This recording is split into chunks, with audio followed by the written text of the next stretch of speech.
ನನ್ನ ಹೆಸರು ಬೀಲಿಂಗೇಗೌಡ ಅಂದ್ಬಿಟ್ಟು. ಇದೇ ಕೊಕ್ಕರೆ ಬೆಳ್ಳೂರು ನಿವಾಸಿ. ಕೊಕ್ಕರೆ ಬೆಳ್ಳೂರು ಮದ್ದೂರು ತಾಲೂಕಿನಲ್ಲಿದೆ, ಮಂಡ್ಯ ಡಿಸ್ಟಿಕ್ಟು. ಈ ಊರಿನ ಹೆಸರೇ ಸೂಚಿಸುವಂತೆ ಇದು ಕೊಕ್ಕರೆಗಳ ಒಂದು ತವರೂರು. ಜೋಡನ್ ಅಂದ್ಬಿಟ್ಟು ಬರೆದಿದ್ದಾರೆ. 500 ವರ್ಷದಲ್ಲೇ ಪಕ್ಷಿ ಇತ್ತು ಇಲ್ಲಿ ಅಂದ್ಬಿಟ್ಟು. ತುಂಬ ಇತಿಹಾಸ ಉಳ್ಳಂಥ ಒಂದು ಪಕ್ಷಿಧಾಮ ಇದು. ಇಲ್ಲಿ ಮೇಯ್ನಾಗಿ 2 ಜಾತಿ ಪಕ್ಷಿ ಬರುತ್ತೆ. ಒಂದು ಸ್ಪಾಟ್ ಬಿಲ್ಡ್ ಪೆಲಿಕನ್ ಅಂದರೆ ಹೆಜ್ಜಾರ್ಲೆ, ಇನ್ನೊಂದು ಬಣ್ಣದ ಕೊಕ್ಕರೆ ಪೇಂಟೆಡ್ ಸ್ಟಾರ್ಕ್ ಅಂದ್ಬಿಟ್ಟು. ಇದಲ್ಲದೆ ಕೆಲವು ಲೋಕಲ್ ಸ್ಪೀಸ್ ಎಲ್ಲ ಬರುತ್ತೆ. ಕಾರ್ಮೊರೆಂಟ್ಸು, ಈಗ್ರೆಟ್ಸು, ನೈಟರಾನು, ಪಾಂಡರಾನು, ಈ ಥರ ಒಂದು 7-8 ಜಾತಿ ಪಕ್ಷಿ ಬರುತ್ತೆ. ಈ ಪೆಲಿಕನ್ ಅನ್ನೋದು ನವಂಬರ್ಗೆ ಸ್ಟಾರ್ಟ್ ಆಗುತ್ತೆ. ನವಂಬರ್ ಸ್ಟಾರ್ಟ್ ಆಗಿಬಿಟ್ಟು ಬಂದ ತಕ್ಷಣ ಅದು ನೆಸ್ಟಿಂಗ್ ಮಾಡೋಲ್ಲ, ಎಲ್ಲ ಕೆರೆಗಳನ್ನ ಸರ್ವೆ ಮಾಡುತ್ತೆ. ಫುಡ್ ಏನು ಅವೈಲಬಿಲಿಟಿ ಸಿಗ್ಬೋದು ಅದಾದಮೇಲೆ ನಿರ್ಧಾರ ತಗೊಂಡು 1 ರಿಂದ 3-4 ಮೊಟ್ಟೆ ಇಟ್ಟು 22 ರಿಂದ 25 ದಿವಸ ಇಂಕ್ಯುಬೇಟ್ ಟೈಮ್ ಅಂದರೆ ಕಾವು ಕೊಡೋದು. ಇದಾದ ನಂತರ ಮರಿ ಹೊರಬರುತ್ತೆ. ಅಪ್ಪ ಅಮ್ಮ 2 ಫೀಡ್ ಮಾಡುತ್ತೆ. ಇದು ನೋಡೋಕ್ಕೆ ಒಂದು ಗೂಡು ಥರ ಕಂಡ್ರೂ ಇದ್ರಲ್ಲಿ ಅವಿಭಕ್ತ ಕುಟುಂಬ. ಸುಮಾರು ಟುಗೆದರ್ ಎಲ್ಲ ಒಂದು 7-8 ಪಕ್ಷಿಗಳು ಜೊತೆಲಿ ಕೂತು ಒಂದು ಅವಿಭಕ್ತ ಕುಟುಂಬದ ಒಂದು ನಿದರ್ಶನ. ಆದರೆ ಪೇಂಟೆಡ್ ಸ್ಟಾರ್ಕ್ ಆಗಲ್ಲ. ಅದು ಈಗಿನ ಮಾಡ್ರನ್ ಫ್ಯಾಮಿಲಿ, ಗಂಡ ಹೆಂಡ್ತಿ. ಅದು ಜನವರಿಗೆ ಬರುತ್ತೆ. ಜನವರಿಗೆ ಬಂದು ಅದು ಸಹ ಮೊಟ್ಟೆ ಇಟ್ಟು ಮರಿ ಮಾಡಿಕೊಂಡು ಜೂನ್ ಜುಲೈಗೆಲ್ಲ ಮರಿಗಳ ಹಾರಾಟ ಕಲಿತದೆ. ಮರಿಗಳ ಜೊತೆಲಿ ಕರ್ಕೊಂಡು ಜೂನ್ ಜುಲೈಗೆ ತಮ್ಮ ಸ್ವಸ್ಥಾನಕ್ಕೆ ಹೊರಟೋಗ್ತವೆ. 1916-17ರಲ್ಲಿ ನಮ್ಮ ತಾತ ಹೇಳ್ತಾಯಿದ್ರು, ಇಲ್ಲಿ ಪ್ಲೇಗ್ ಅಟ್ಯಾಕ್ ಆಗಿತ್ತಂತೆ. ಪ್ಲೇಗ್ ಅಟ್ಯಾಕ್ ಆಗಿದ್ದಂಥ ಸಂದರ್ಭದಲ್ಲಿ ಜನಗಳು ಊರು ಬಿಟ್ಟು ಪಕ್ಕ 1 ಕಿಲೋಮೀಟರ್, ಅರ್ಧ ಕಿಲೋಮೀಟ್ರ್ ಟೆಂಪ್ರರಿಯಾಗಿ ಹೋಗಿ ಶೆಡ್ ಹಾಕ್ಕೊಂಡಿದ್ರಂತೆ.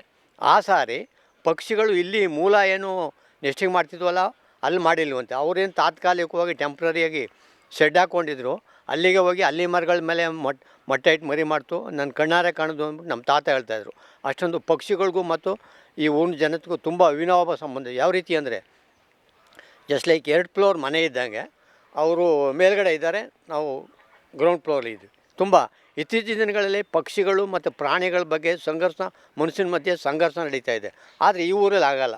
ಪಕ್ಷಿಗಳು ಮತ್ತು ಮಾನವನು ಒಂದು ಕಲಿತು ಜೀವನ ಮಾಡುವಂಥ ಒಂದು ಪ್ರವೃತ್ತಿ ಇಲ್ಲಿದೆ.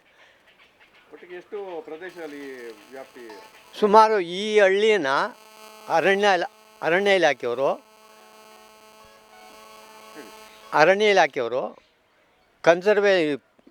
ಕಮ್ಯುನಿಟಿ ರಿಸರ್ವ್ ಅಂದ್ಬಿಟ್ಟು ಘೋಷಿಸಿದ್ದಾರೆ. 772 ಎಕರೆನ ಕಮ್ಯುನಿಟಿ ರಿಸರ್ವ್ ಅಂತ ಘೋಷಿಸಿದ್ದಾರೆ.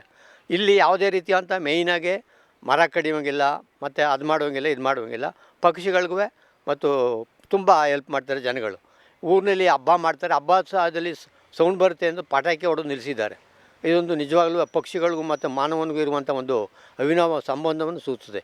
ಯಾವ ರೀತಿ ಅಂದರೆ ಒಬ್ಬ ನಮ್ಮ ಮಾಸ ತುಂಬಿದ ಹೆಣ್ಮಗಳು ತನ್ನ ತವ್ರ ಮನೆಗೆ ಬಂದ್ಬಿಟ್ಟು ಮಕ್ಕಳನ್ನ ಪಡೆದು ಪಾಲನೆ ಪೋಷಣೆ ಮಾಡ್ಕೊಂಡು ನಗ್ನತ್ತ ತನ್ನ ಮಕ್ಕಳು ಕರ್ಕೊಂಡು ಗಂಡನ ಮನೆಗೆ ಹೋಗ್ತಾಳೋ, ಅದೇ ರೀತಿ ಪಕ್ಷಿಗಳು ಸಹ ಈ ನಮ್ಮ ಕೊಕ್ಕರೆ ಬೆಳ್ಳೂರಿಗೆ ಬಂದ್ಬಿಟ್ಟು ಮೊಟ್ಟೆ ಇಟ್ಟು ಮರಿ ಮಾಡಿಕೊಂಡು ತಮ್ಮ ಮರಿಗಳನ್ನ ಪ್ರತಿ ವರ್ಷ ಇಲ್ಲಿ ಕೆಲವು ಸಂದರ್ಭದಲ್ಲಿ ಮರಿಗಳು ಬೀಳುತ್ತೆ.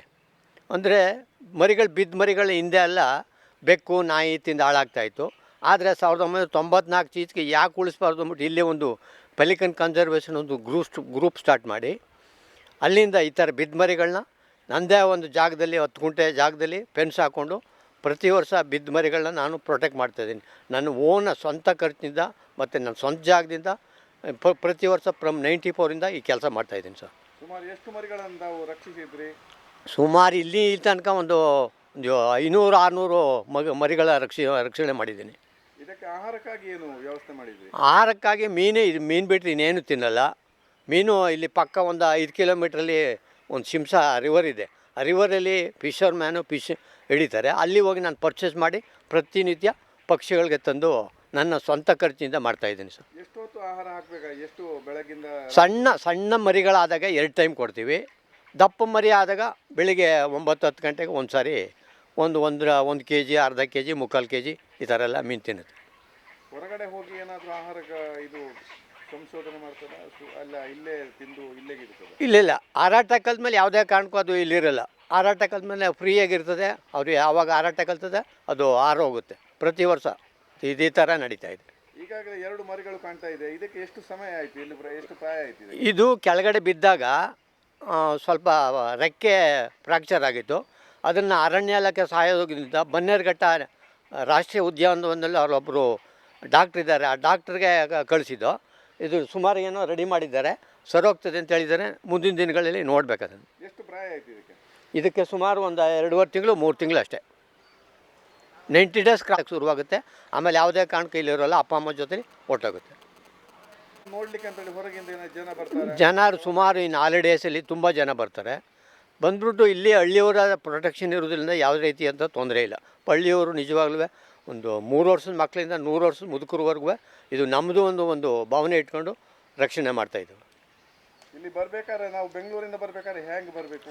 ಬೆಂಗಳೂರಿಂದ ಮೈಸೂರಿಂದ ಬರಬೇಕಾದ್ರೆ ನೀವು ರುದ್ರಾಕ್ಷಿಪುರ ರೋಡಿ ಊರು ಒಂದು ಗ್ರಾಮ ಇದೆ, ಆ ಕಡೆ ಈ ಕಡೆ ಬೆಂಗಳೂರಿಂದ ಬರಬೇಕಾದ್ರೆ ಲೆಫ್ಟ್ ಕಟ್ಟಾದರೆ 12 ಕಿಲೋಮೀಟ್ರು ಕೊಕ್ಕರೆ ಬೆಳ್ಳೂರು. ನೀವು ಮೈಸೂರಿಂದ ಬರಬೇಕಂದ್ರೆ ಒಂದು 70-75 ಕಿಲೋಮೀಟ್ರು ನೀವು ರುದ್ರಾಕ್ಷಿಪುರಕ್ಕೆ ಬಂದುಬಿಟ್ಟು ರೈಟ್ ಕಟ್ಟಾದರೆ ಕೊಕ್ಕರೆ ಬೆಳ್ಳೂರು. ಈ ಥರ ಇದು ಮದ್ದೂರು ತಾಲೂಕು ಸೇರುವಂಥ ಒಂದು ಗ್ರಾಮ.